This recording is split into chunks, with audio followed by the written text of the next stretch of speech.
What's happening, people? I am what you need. You watch my channel. If you like what you're seeing, don't forget you can like, share, subscribe, and you can also donate via Western Union.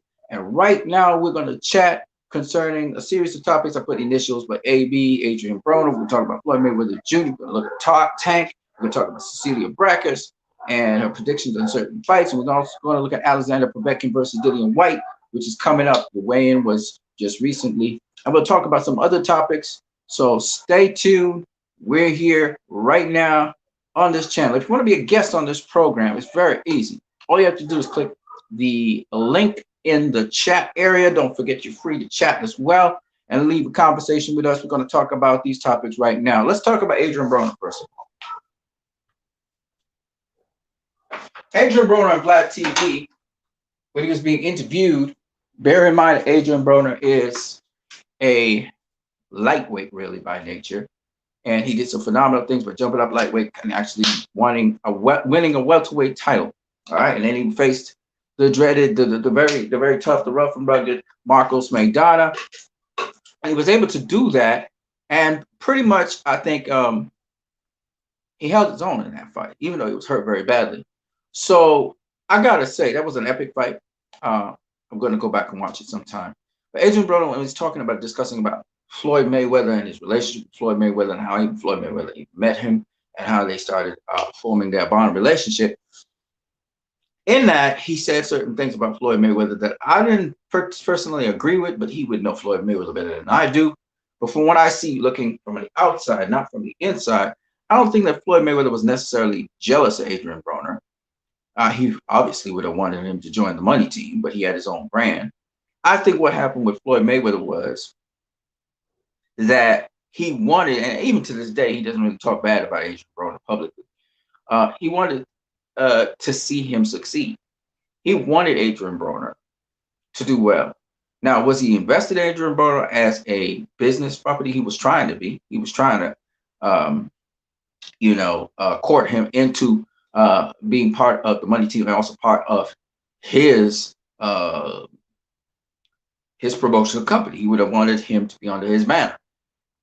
That didn't happen. Adrian Broner, of course, studied Floyd Mayweather, and we see him diligently studying him and watching what the business acumen that Floyd Mayweather would bring to the table. And as a result of that, I think that Adrian Broner was able to copy a lot of things from Floyd Mayweather and use that to work in his favor.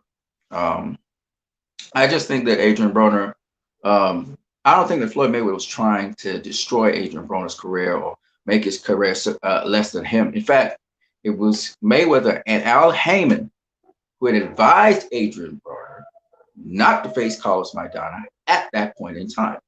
Adrian Broner decided he wanted to face Marcos Maidana, so Floyd Mayweather tried to prep him as much as possible, and as much people as possible to help him with that task, because they knew it was going to be a tough task at hand.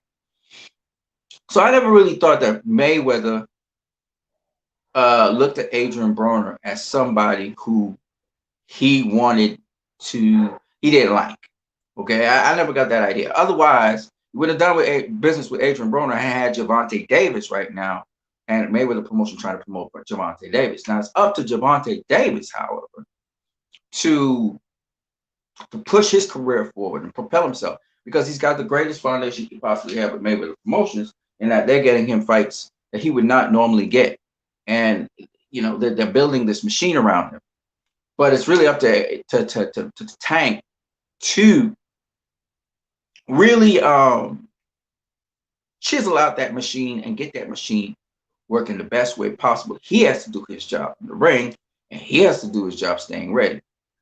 Tank, I was watching Coach Calvin, and Coach Calvin's such a nice coach, man. He's an awesome coach. I see what he's doing with Tank.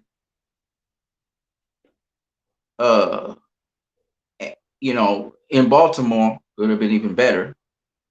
But Tank still, I could see Tank changing, his body physically changing and everything. And he's really a nice person. I could tell Tank has that heart with him. But I still feel like Tank, well, I guess I'm more of the militant background, and I guess Floyd was raised that way too. You got to let people do their own path. Tank's a big grown ass man. It's good that Tank is doing the training necessary. You can see that even though he has a stomach, his stomach is going down. You can see that his size is going down. He's losing weight. I can tell he's losing weight. But I hope the Tank will stay as hungry, not for food, but as hungry for success as when he first came into the circuit and was destroying people left, right, and center. You know, he definitely has quick twitch muscles. He's got God gifted in that. He's got that quickness. Devin Haney don't have that. Teofimo Lopez don't have that kind of quickness. Tank, I just watched him sprint and he just took off like a missile. But then when Coach Calvin asked him to jog back, to burn, keep that burn on, he wouldn't do it. Just walk back. And to me, that is the difference. I mean, Coach Calvin got to work with what he's got and these big grown people. Coach Calvin need to sit Tank down and sit down these superstars. These superstars need people to sit down with them and say, you know, let's. Do you want this? All right, you know, if you want this, then what I recommend as a coach for you to do, please do it. You know, because I saw that same problem with Adrian Broner and his trainer, and the trainer will always say positive things about their fighters, but listen, man, you gotta, I know you can't come down hard on people and they're big grown ass people, okay? But just me as an observer from the outside watching on the inside, you know, it's easier to see the picture. And sometimes you have to do what your trainer's telling you because he knows what he's telling you. And once you understand what he's saying, just do it. Don't be in the habit of doing the same thing you've been doing all along. You know, and Tank has his own mind. He has to do what Tank is best for Tank, but still at the same time. And we're glad that he's coming out of his situation in Baltimore. You know, you gotta decide if this is it or if you want to go further. Like, have you achieved enough? Are you satisfied? Because Leo ain't satisfied. Leo wants you. There's a guy looking to take your head off. There's a guy gunning for you. And if you're overconfident, you think that Leo's easy work and he's going to take you down. He's going to take you down, you know. So that's how I feel about Tank. And, you know, I know Tank is working. Don't get me wrong. I know what we've seen in the cameras is nothing compared to what they're doing behind the cameras. I understand all of that. But it's just that, you know, sometimes it is this uneasy feeling in me because I've seen so many boxers with so much potential. You know, Mike Tyson had a lot of potential and he blew it. You know what I mean? You know, Andy Rooney was the best thing for him. You know, you might not agree with everything Andy Rooney was doing, but it was the best thing for him. You know, he was the connection that would have connected him to Castamano. Is what it is. So with Tank, you know, coming up with Coach Calvin, but I believe the other trainer, I don't know if the other trainer is there that Coach Calvin usually be in Baltimore with. So maybe that trainer is not there. If the trainer is there, then we just gotta be celebrating with Tank. Tank is doing what he need to do. I know that. You know, I'm just sometimes a little bit concerned that Tank would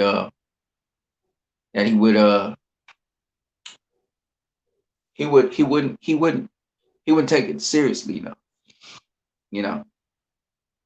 But we'll see what his dedication is like. I think Floyd, when he saw Adrian Broner's dedication to certain things, he realized, you know, because Adrian Broner said, you know, he worked a different way to Floyd Mayweather, and it's true. Floyd's a workhorse.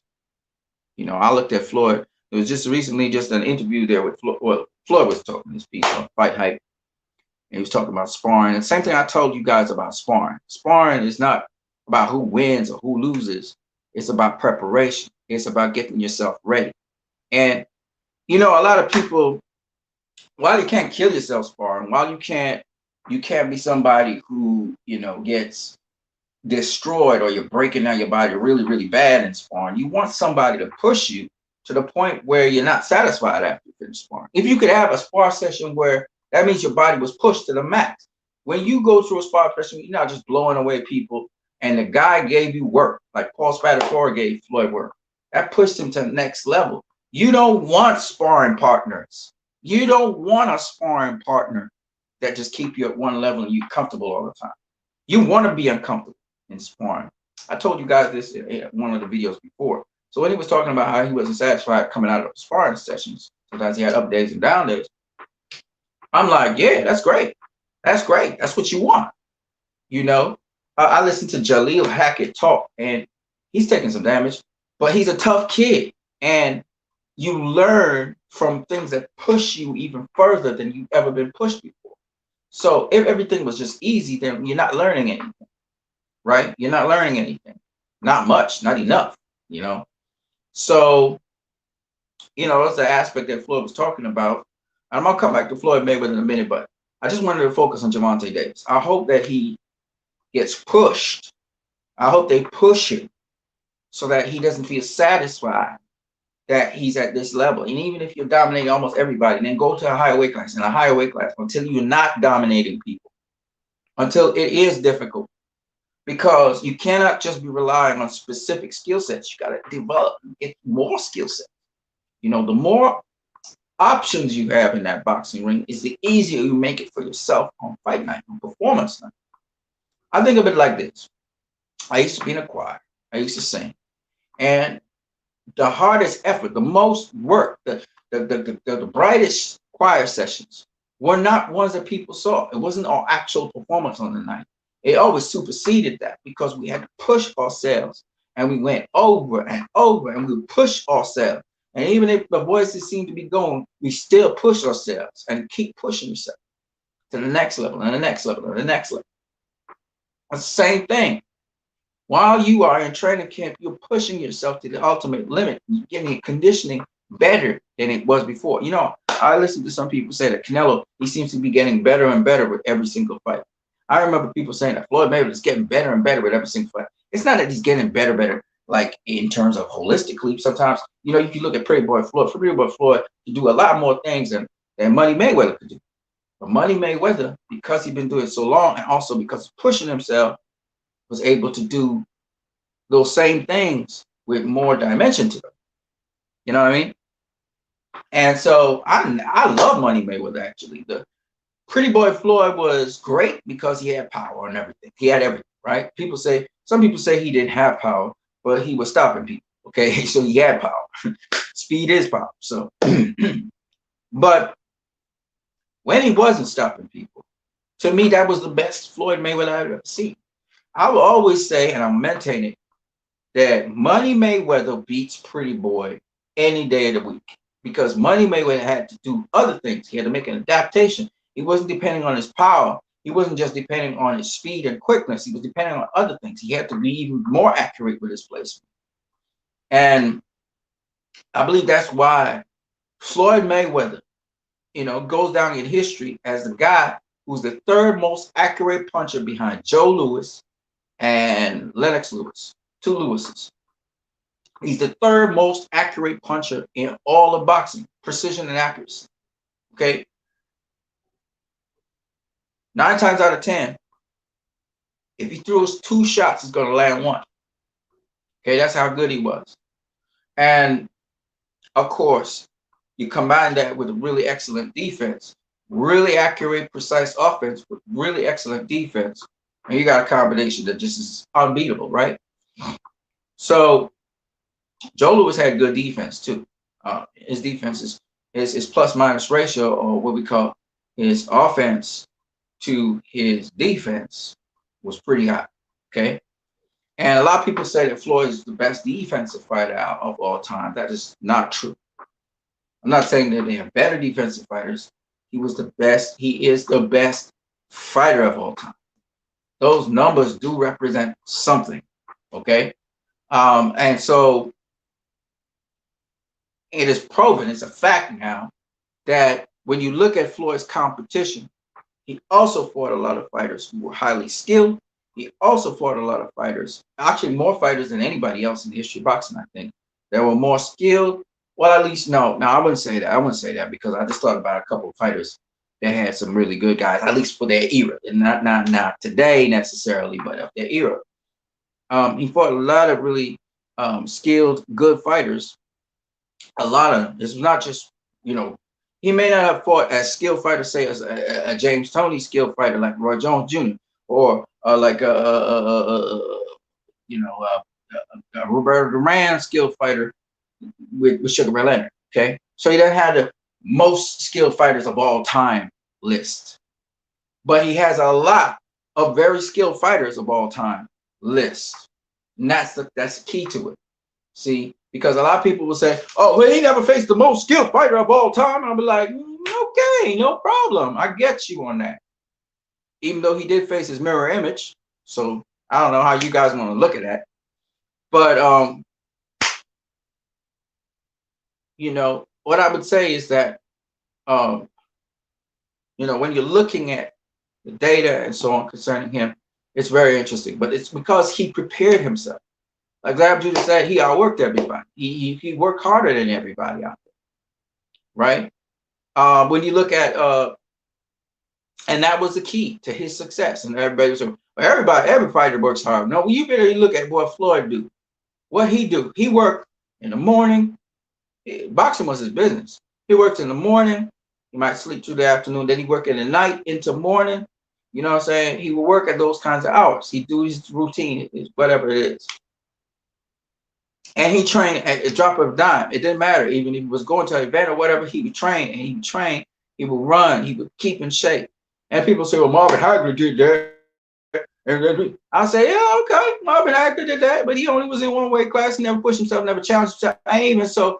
I don't think he did it like how Floyd did. In the sense that what I'm saying is, Floyd would push. If his competition was working X amounts of time hard, Floyd would push even harder.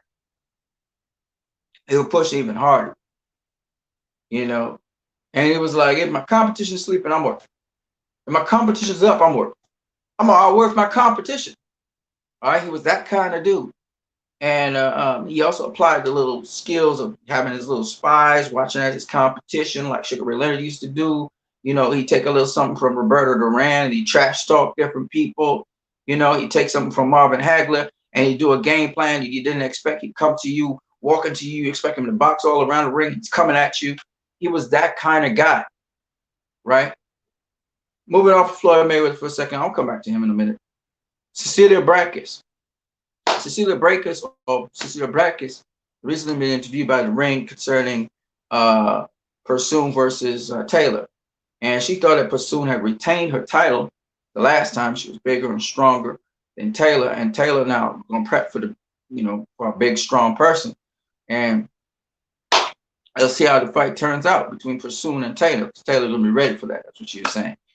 And we'll see. I mean, one of the things I know about, fighters is if they learn from their previous experience, they can get ready. And if they're elite, they should be able to overcome that challenge that was presented to them the first time. So we'll see if Katie Taylor has grown from that experience and knows what to do, as we hoped Lomachenko would grow from the experience of dealing with Salido. He suffered a loss. And so it was interesting listening to Cecilia Brækhus break that down. Of course, the legendary fighter she is not, her career's not over, and it's possible she may be facing Chris Cyborg in a boxing ring, and that would be interesting as well. I would look forward to seeing that. So, I mean, when you reach a certain status, 38 years old, having dominated the sport for so long, was the face of boxing for so long. Now somebody else is taking on the face of boxing. Kirsten Shields. I'm sure Cecilia Brækhus is very happy to see the next generation taking over. You have Katie Taylor, you got Kirsten Shields, you got, Amanda Serrato's always been around. She's also there holding it down. It's probably the last of the old guard. And it's good to see these things. You know what I'm saying? And Cecilia Brækhus may not say that. She may not think that Clarissa Shields yet is the GOAT, which is okay. I mean, she's entitled to have her opinion. And we'll go into Oscar De La Hoya coming back into boxing and Amir Khan trying to exploit that situation in a minute. But she's entitled to her opinion. You know what I mean? And so who's to say that Cecilia Brækhus, who's got all this experience and is a great, great women's boxer, not to mention Cecilia Brækhus is the longest reigning woman boxing champion. Okay, she's the longest reigning woman boxing champion in all of boxing's history. And she's just behind Vladimir Klitschko and behind behind Joe Louis and Floyd Mayweather. Okay, because Floyd Mayweather is the longest reigning boxing champion in all of the history of boxing. That's crazy. All this stuff I'm telling you is crazy stats. It's just crazy, unbelievable. Okay. Um, Not to mention Floyd Mayweather. There's only one time when Floyd Mayweather did not face the number one fighter in his division, and that was at super lightweight. Every single division he's faced the number one fighter, or the lineal champion, as they say sometimes.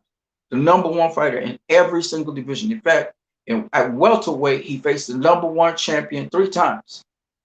3 times. Super welterweight faced the number one champion uh, 1 time, and the number one contender to his lineal status 1 time. All right, it's crazy. I mean, nobody else in boxing did something like that. And the interesting thing about it is that, well, of course, there are other people in boxing who have done it. Excuse me for that. But I'm just saying that not on that level, not on that scope. We have more divisions that were available that people were becoming champion in, that were easily accessible, right? So that's what I mean by that. Now, back to Cecilia Breaker. She's made history. She's the first undisputed woman boxing champion as well. There's a lot of things she broke. A lot of first frontiers she broke. And this is very important. This is why I say Clarissa Shields should be very careful how she speaks about Cecilia Brækhus, because she paved the way for her. See, Cecilia Brækhus is opening up doors for people to see how competent women in boxing are. Also, to get more women involved in boxing, because when more women get involved in boxing, is the more competitive it will be, and it gets to evolve even faster. But the other more important thing is she sort of helps a process of showing how good women can be in boxing, therefore that they should also be compensated accordingly. They should be getting paid accordingly. They should be getting those big deals. They should be able to make big fights. Now we're excited about Katie Taylor versus Pursoon, for example. That's an exciting fight to think about. And that's the sort of thing we want to happen in boxing continuously, right? Terry Harper recently faced another opponent that was a good, close fight. This kind of thing we need in boxing, with women's boxing, and hopefully in boxing in general, that would catch up women's boxing so we can see more women fight and also be properly compensated for the work that they're doing. So Cecilia Brækhus, of course, a pro women's boxing, and seeing the same amount of time for rounds, same amount of rounds, and all of that kind of stuff. That Clarissa Shields also fighting for it. They're all on the same side. And one of the things Clarissa Shields needs to understand is the difference between competition and getting personal with people. Like Clarissa Shields trying to get personal with Cecilia Brækhus. That's counterproductive to the cause that both Cecilia Brækhus and Clarissa Shields sharing. That is, they want to see women's boxing in the forefront. So, and Amanda Serrano has been very gracious in that, and she also is in the same sort of mindset, as all three of them have the same mindset. So when you're building a building, Clarissa, and this is for Clarissa Shields, I hope it gets to her. When you're building a building, you got to be careful how you deal with your fellow co-workers who are building that building, because all three of y'all, Amanda Serrano, Clarissa Shields, and Cecilia Brækhus, all three of you guys are fighting for the same cause. You guys want, comparable pay, or for your competency. You want longer rounds to go on. You want stuff to be more televised. And so this is what we need. And now you got to understand, your enemy, your real enemy, is these chauvinistic people, these people with the chauvinistic mindset who say, oh no, women are not supposed to be there. I even had some chauvinistic guys, and this is not a problem in the MMA, talking bullshit about, oh, the MMA, the women get to wrestle and stuff. I didn't know that women were geared for wrestling. That's some bullshit I just heard. But they can't take punches or some kind of bullshit like that. Listen, at the end of the day, and I know because I'm a man, and I've said that Clarissa Shields will go at least, she should be able to make at least 3 rounds with Terrence Crawford, and a host of the guys went down on me in that. Terrence Crawford, first of all, is removed from Clarissa Shields by about, well, at present, he's by 1 weight class. She's right now at super welterweight, right? So this is removed by 1 weight class. But even so, I just don't see how Clarissa Shields can't go 3 rounds with Terrence Crawford, that he's going to bash her to death or some kind of shit like that. In sparring? Fuck out of here. I don't believe that.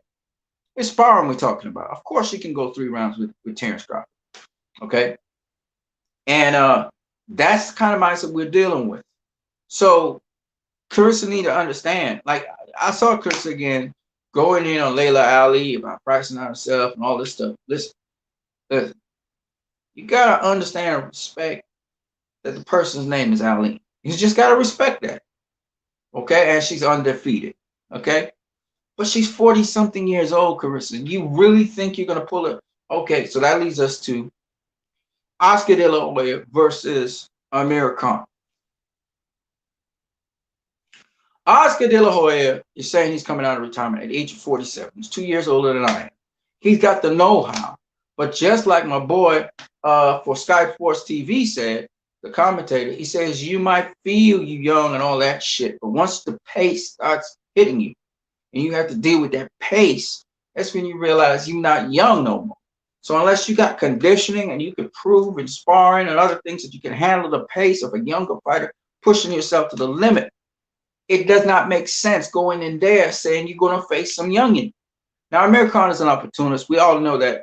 And we know Amir Khan, he only trying to get money-making fights that can make you money, okay? Khan's been chasing the dollars. He don't mind getting his chin checked and get knocked the fuck out if he's making a pretty penny. That's the whole thing with Khan, because he hasn't faced a single motherfucking welterweight in the welterweight division that's in the top 10. He don't even want to face Kell Brook right now. Why? I don't understand. He's still going to have value. If Kell Brook knocks his ass out, what do I mean? It's a big fight. But he seems to be waiting it out because Khan literally is right now cashing out every single day.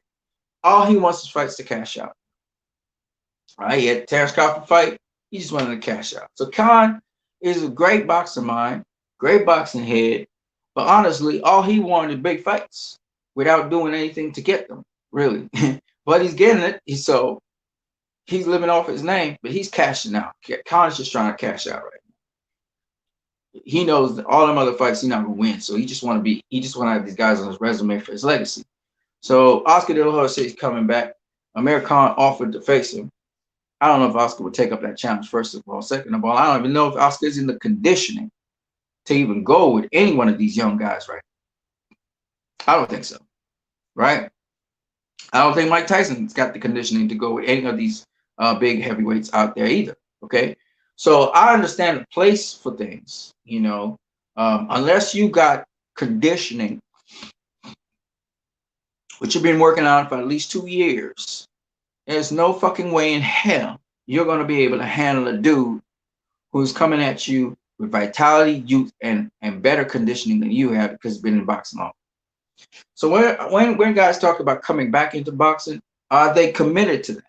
Are you committed to that? And you have to see how consistently you can get your tempo and pace up to handle. It's not just your skill set. It's not just your knowledge. Now it's about tempo, pace, conditioning. So for Oscar to come back and try to face anyone right now in boxing today, he's going to need to have the conditioning to go 12 rounds. If he ain't gone 12 rounds in a long time, I don't care how much muscle memory you got. You ain't making no 12 rounds, okay? You're going to have to ramp his way up to 12 rounds. So, like with Layla Ali need about 2 years to get up to speed with Clarissa Shields. Because she's a high intensity, high speed, high pace sort of athlete. So, I don't mean that, you know, this is why I said Clarissa Shields versus Layla Ali don't make no damn sense. And they are around my age, but I know for a fact it takes you years. Like that's why I haven't done a pro fight. I haven't even done an amateur fight. I can't do those fights yet. I have to get my body up in shape and a certain degree of conditioning before I can even think about doing something like that, right? I might look good for 3 minutes or even 6 minutes. 2 rounds, I might look good. Or 4 rounds, I might look good. And then I'm done. Okay? All right. So if I ever make it 4 rounds.